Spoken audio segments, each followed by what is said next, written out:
Want to know how to remove follow button on your Facebook profile?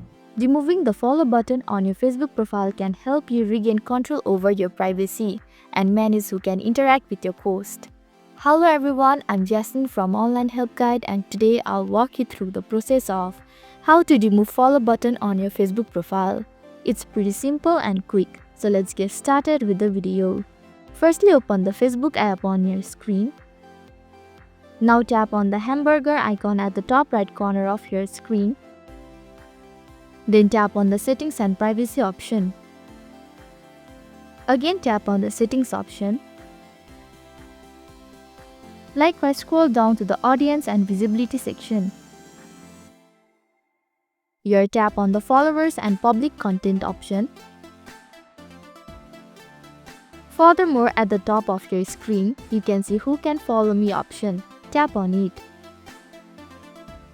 A menu will appear. Tap on the Select Friend option at the bottom. Finally, tap on the Save button at the bottom.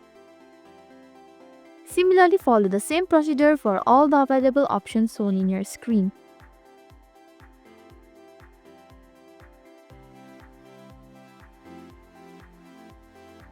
So this is how to remove follow button on your Facebook profile. Thank you for watching Online Help Guide. I hope this video was helpful. If it was, then hit the like button and comment down if you have any questions or feedback. Also, if you are new to our channel, please subscribe and hit the bell icon so that you don't miss our upcoming videos.